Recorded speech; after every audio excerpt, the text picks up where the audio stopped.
아멘. 할렐루야. 네, 이 시간 수요 기도의 자리 나오신 성도님들을 주 안에서 환영하고 축복합니다. 먼저 함께 성도의 교제 나누겠습니다. 옆 사람, 옆 지체들 바라보시면서 함께 잘 오셨습니다 인사하겠습니다. 잘 오셨습니다. 네, 잘 오셨습니다. 네, 잘 오셨습니다. 네, 모두 하나님의 말씀의 자리 가운데 잘 오셨습니다. 오늘도 말씀의 자리에 나온 우리 가운데 하나님의 사랑과 은혜가 가득하기를 간절히 소망합니다. 네, 오늘도 함께 우리가 로마서 말씀을 살펴보려고 하는데요. 거의 한 달에 한 번씩 로마서 설교를 하다 보니까 저도 그렇고 여러분도 그렇고 설교가 연결이 잘 되지 않는 것 같습니다. 그래서 먼저 이전까지의 맥락을 한번 살펴본 다음에 오늘 본문 말씀을 함께 우리가 살펴보면 좋을 것 같습니다. 이전 말씀은 로마서 1장부터 4장까지의 내용을 한번 말씀드리겠습니다. 먼저 로마서는 복음에 대한 이야기를 하고 있습니다. 이 복음을 설명하기 위해서 바울은 로마교회 사람들에게 로마서 1장 18절부터 인간의 죄에 대한 이야기를 하기 시작합니다. 그래서 유대인이든 이방인이든 모두가 자신이 알게 모르게 하나님께 반역을 하였고 그에 따라 누구나 불경건하고 부정하며 의로운 사람은 단 한 사람도 없다라고 바울은 선언하며 로마서 1장을 시작합니다. 그 결과 모든 사람이 하나님의 진노 아래 놓였다라고 말을 하죠. 그래서 모두가 하나님의 진노하심을 받아 멸망당할 존재임을 바울은 로마서를 통하여서 말을 하고 있습니다. 하지만 하나님께서는 자신의 피조물을 그 상태로 두는 것을 기뻐하지 않으셨습니다. 자신의 피조물들이 그 진노 아래 있는 것을 기뻐하지 않으셨다는 것이죠. 그래서 예수 그리스도의 속죄로 인하여서 죽음으로 그 피조물들을 건져내셨습니다. 인간 스스로는 어떻게 빠져나올 수 없는, 인간 스스로는 그 구원을 어떻게 할 수 없는 그런 상황이었는데 하나님이 우리를 사랑하심으로 구해내시는 것이죠. 그리고 바로 이 놀라운 복음, 이 놀라운 기쁜 소식을 믿는 예수님께 의지하는 사람들은 하나님께서 의롭다 여기시고 그렇게 진노의 처벌을 면하게 되는 것이죠. 이러한 사실은 그 당시에 유대인이든 비유대인이든 모두 동일하게 작용하면서 바울은 이를 설명하기 위해서 4장에서 아브라함의 이야기를 가져옵니다.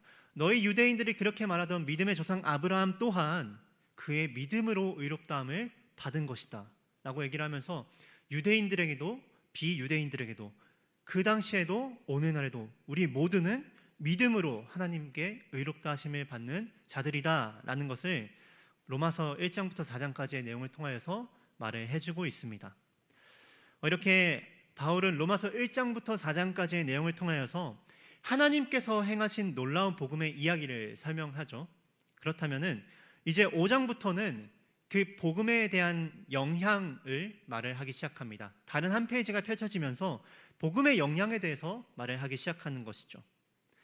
앞서 말한 것처럼 믿음으로 의롭다함을 받은 사람들, 이제 유대인이든 비유대인이든 예수 그리스도를 믿음으로 예수 그리스도께서 이 절망적인 나를 구원하셨다는 그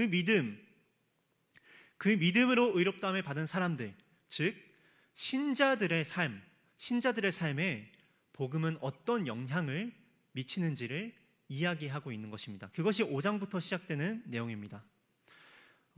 사랑하는 성도 여러분, 여러분들의 삶에는 복음이 어떤 영향을 미치고 있나요? 나의 삶에는 복음이 과연 어떤 영향을 미치고 있습니까? 여러분들은 복음으로 인하여 어떠한 삶을 살아가고 있습니까? 바라는 것은 오늘 이 로마서 본문 말씀을 통하여서 복음의 능력을 한 번 더 경험하고 우리의 삶 가운데 복음의 능력이 가득 채워지게 되기를 간절히 소망합니다. 그러면은 복음은 신자의 삶에 어떠한 영향을 주는지 우리 함께 로마서 5장 1절 말씀을 함께 읽도록 하겠습니다. 시작. 그러므로 우리가 믿음으로 의롭다 하심을 받았으니 우리 주 예수 그리스도로 말미암아 하나님과 화평을 누리자. 아멘. 먼저 본문 말씀을 보니까 복음으로 인해 신자가 누리는 것은 무엇입니까? 바로 하나님과의 화평을 누리는 것입니다. 1절을 자세히 보면은 그러므로 우리가 믿음으로 의롭다 하심을 받았으니 라는 말이 나옵니다. 바울은 이 말을 통해서 이전까지의 로마서 내용을 함축하고 있다는 것을 볼 수 있습니다.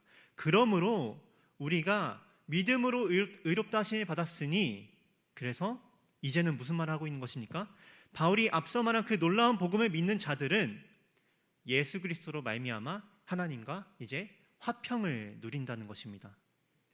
여기서 화평이라는 말은 하나님과 신자 사이에 있던 죄담이 무너졌다는 것을 의미하죠. 이전에는 죄로 인하여서 원수였던 우리가 이제는 하나님과 화평을 누리게 되었다. 새로운 관계의 차원으로 넘어가게 되었다라고 선포를 하고 있는 것입니다.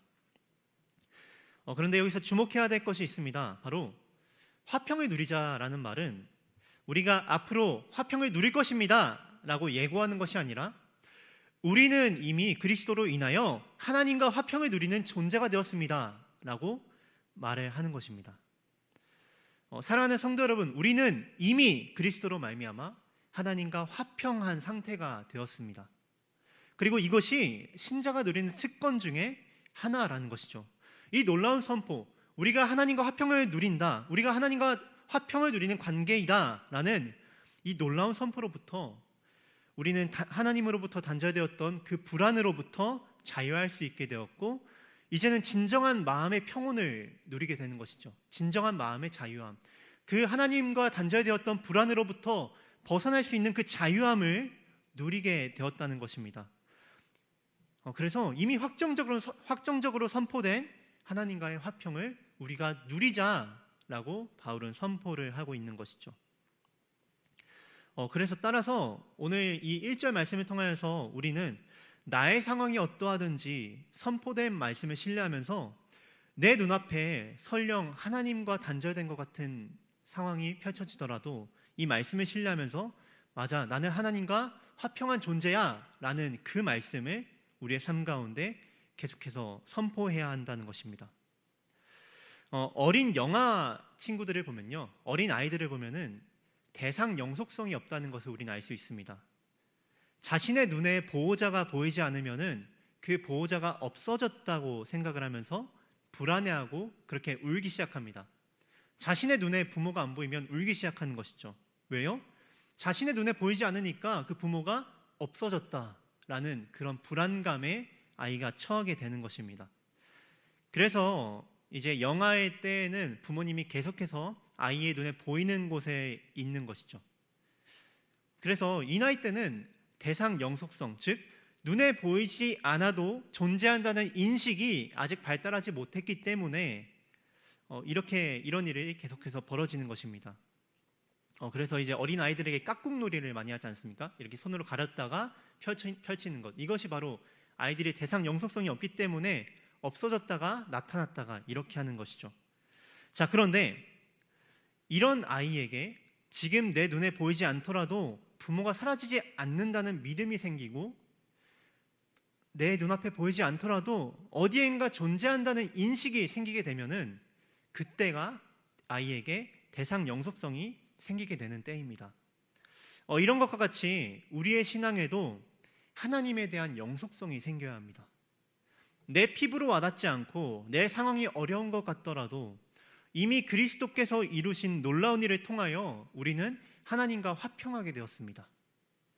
이 놀라운 진리를 믿으면서 우리는 어떠한 상황에서도 내 피부와 내 느낌이 어떻게 느끼든지 간에 하나님의 진리의 말씀을 붙잡으면서 하나님과 화평을 누리는 것이 바로 신자의 태도이며 신자의 특권이라는 것입니다. 그래서 사랑하는 성도 여러분, 이 그리스도를 향한 믿음을 통하여서 어떠한 상황에서도 하나님과 화평을 누리시길 바랍니다. 그러면 우리 함께 본문 2절부터 3절 상반절까지의 말씀을 또 함께 읽겠습니다. 시작. 또한 그로 말미암아 우리가 믿음으로 서 있는 이 은혜에 들어감을 얻었으며 하나님의 영광을 바라고 즐거워하느니라. 다만 이뿐 아니라 우리가 환난 중에도 즐거워하나니. 아멘.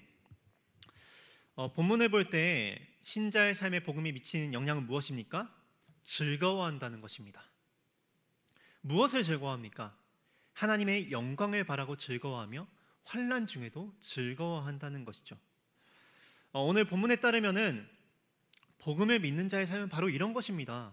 여기서 즐거워하다라는 말은 보다 정확하게 말하면 자랑하다라는 말입니다. 자랑한다. 그러니까 하나님의 영광을 바라고 자랑하면서 환난 중에도 그 하나님을 자랑한다는 것이죠. 우리가 이제는 하나님의 은혜 안에 들어갔기 때문에 장차일세 하나님의 영광에 참여할 것이라는 기대가 있고 우리는 그것을 자랑할 수가 있게 된다는 말입니다. 사실 바울 서신 다른 곳을 보면요, 바울은 자랑에 대해서 부정적으로 이야기를 합니다. 왜냐하면 보통 자랑을 유대인들이 자신의 혈통을 자랑하고 자신이 율법을 잘 지키는 것을 자랑하기 때문에 바울은 대체적으로 자랑을 부정적으로 바라보죠. 하지만 바울은 지금 이 자랑을 긍정적인 의미로 말을 하고 있습니다. 왜요? 자신의 어떠함을 자랑하는 것이 아니라, 자신의 어떤 능력을 자랑하는 것이 아니라 바로 하나님을 자랑하기 때문입니다.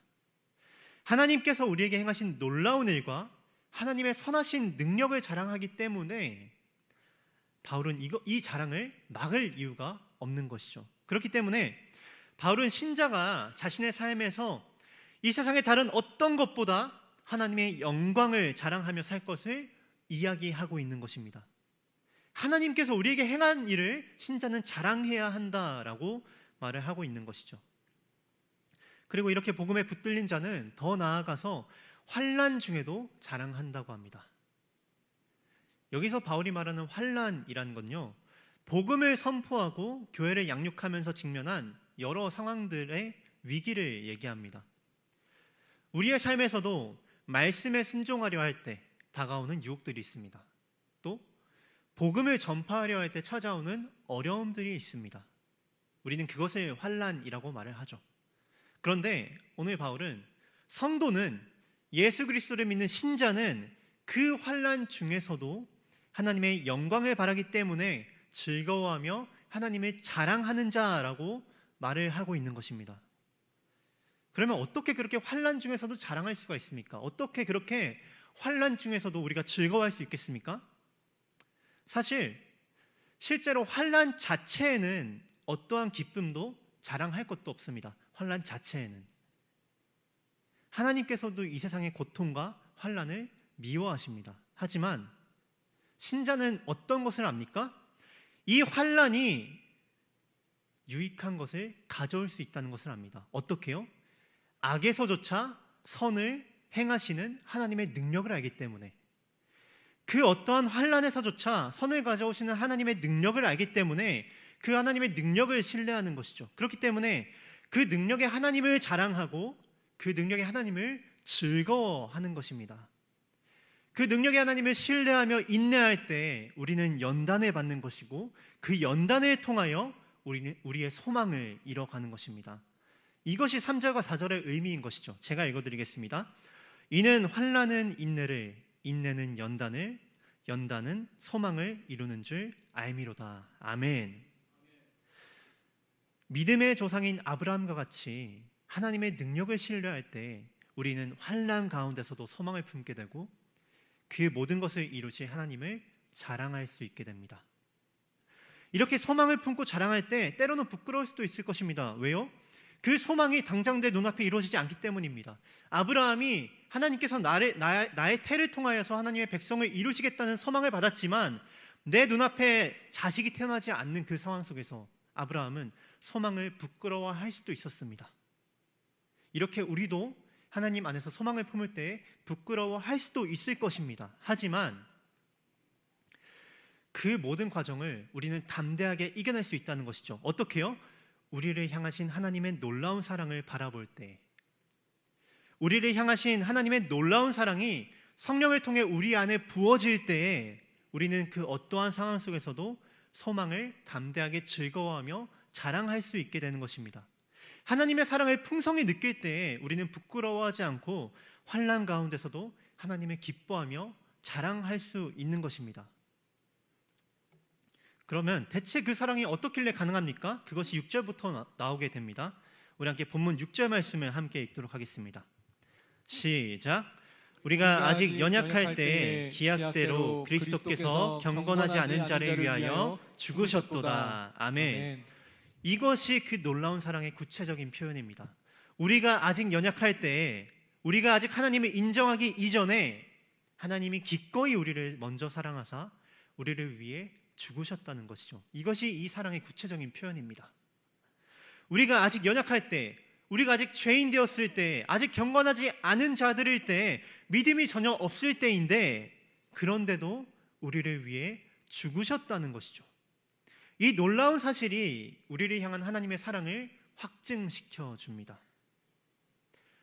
7절을 보면요, 일반적인 희생도 얼마나 어려운지를 알려줍니다. 7절에 보면은 의인을 위해 죽는 것도 쉽지 않고 선한 사람을 위해 죽는 것도 어렵다라고 말을 합니다.